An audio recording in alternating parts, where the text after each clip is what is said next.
श्री स्वामी समर्थ.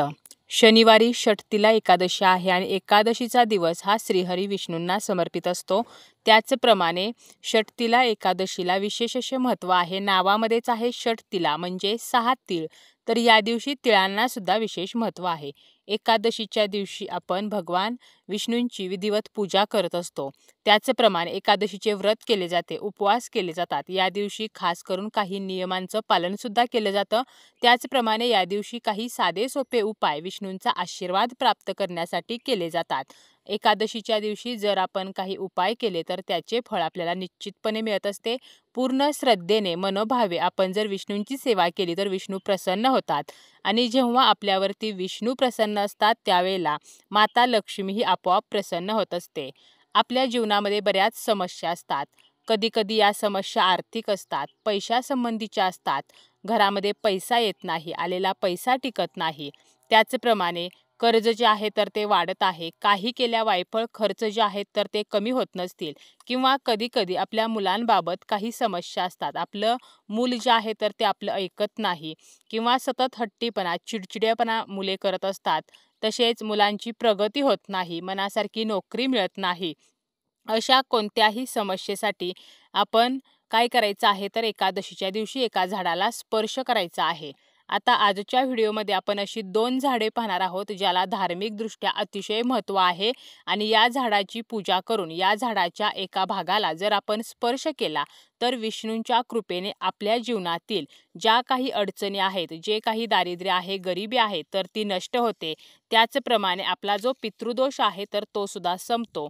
पितृदोष जर आपल्याला निर्माण झालेला असेल तर आपल्या जीवनामध्ये कधीही प्रगती होत नाही, तर सतत आपल्याला अडचणींचा सामना करावा लागतो. पितृदोषामुळे आपल्या घरामध्ये एकमेकांचे पटत नाही. त्याचप्रमाणे घरातील जी मुले आहेत तर त्यांना नोकरीमध्ये अडचणी येतात. मुलांची लग्ने जी आहेत तर ती लवकर होत नाहीत. त्याचप्रमाणे अपत्य प्राप्तीसाठी सुद्धा समस्या निर्माण होतात आणि याचे कारण जर पितृदोष असेल तर मग आपण कितीही देवदेव केले तरीसुद्धा आपल्याला जर पितरांचा आशीर्वाद नसेल तर आपली कधीही प्रगती होत नाही. म्हणून आपल्याला पितरांना प्रसन्न करून घेण्यासाठी सुद्धा एका झाडाची आवर्जून आपल्याला या दिवशी पूजा जी आहे तर ती करायची आहे. अशी कोणती 2 झाडे आहेत तर याची जर आपण एकादशीला पूजा केली आणि त्या झाडाला स्पर्श केला तर आपल्या जीवनातील समस्या नष्ट होतात. याचीच माहिती आपण आजच्या या व्हिडिओमध्ये पाहणार आहोत. व्हिडिओला सुरुवात करण्याअगोदर तुम्ही जर चॅनलवरती नवीन असाल आणि पहिल्यांदाच माझे व्हिडिओ पाहत असाल तर चॅनलला सबस्क्राईब करा. व्हिडिओ माहितीपूर्ण वाटला तर व्हिडिओला लाईक करा. एकादशीच्या दिवशी आपल्याला सकाळी लवकर उठायचं आहे. शक्य असल्यास ब्रह्ममुहूर्तावरती उठायचं आहे. यानंतर आपल्याला स्नान करायचं आहे.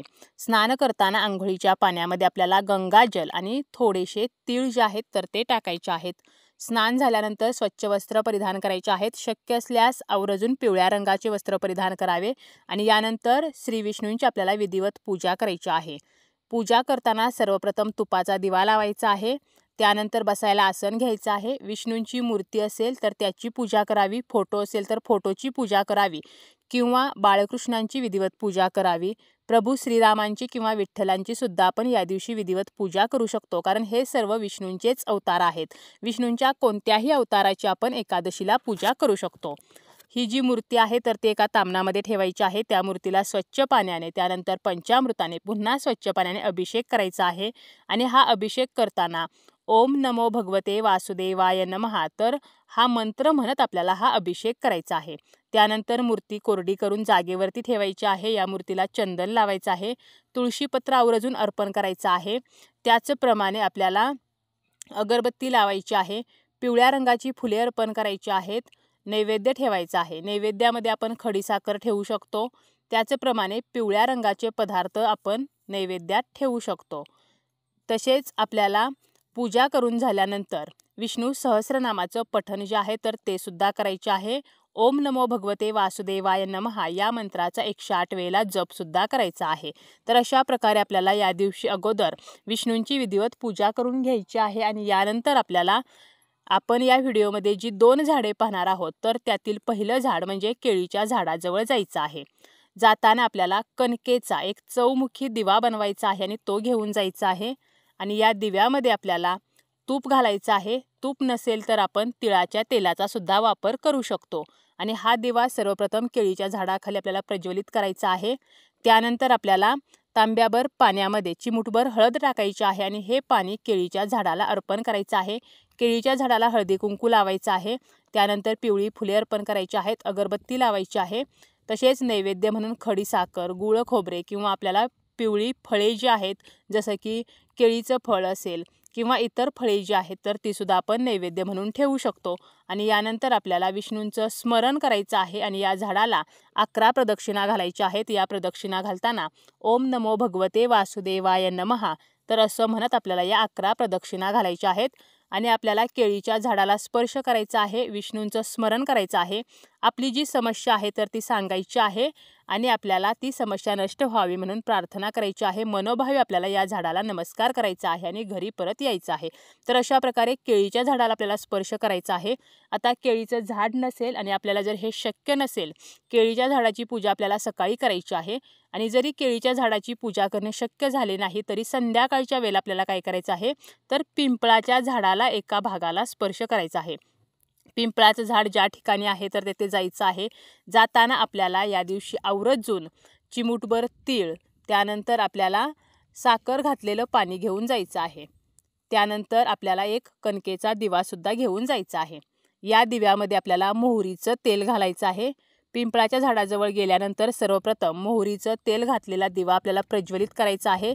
थोड्याशा अक्षता ठेवून त्यावरती हा दिवा ठेवायचा आहे। दिव्याला हळदी कुंकू आपल्याला अर्पण करायचं आहे, फूल अर्पण करायचं आहे। यानंतर पिंपळाच्या झाडाला आपल्याला साखर घातलेलं पाणी जे आहे म्हणजे एक तांब्याभर पाणी घ्यायचं, त्यामध्ये थोडीशी साखर घालायची, असं गोड पाणी आपल्याला या पिंपळाच्या झाडाला अर्पण करायचं आहे। त्यानंतर हळदी कुंकू आपल्याला लावायचं आहे। काळे तीळ जे आहेत तर ते अर्पण करायचे आहेत किंवा काळे उडीद सुद्धा आपण अर्पण करू शकतो। काळे तीळ किंवा काळे उडीद दोन्हीपैकी जे आपल्याला मिळेल तर ते अर्पण करायचं आहे। अगरबत्ती लावायची आहे, धूप लावायचं आहे आणि यानंतर आपल्याला या झाडाला सुद्धा 11 प्रदक्षिणा घालायच्या आहेत। आणि या प्रदक्षिणा घालताना ओम नमो भगवते वासुदेवाय नमः, ओम नमो भगवते वासुदेवाय नमः असं म्हणत या प्रदक्षिणा घालायच्या आहेत। त्यानंतर आपल्याला त्या झाडाच्या खोडाला स्पर्श करायचा आहे आणि आपला पितृदोष जो आहे तर तो नष्ट व्हावा म्हणून आपल्याला प्रार्थना करायची आहे। आपल्या ज्या आर्थिक समस्या आहेत तर त्यातून सुद्धा आपल्याला मार्ग मिळावा म्हणून आपल्याला माता लक्ष्मीला सुद्धा प्रार्थना करायची आहे।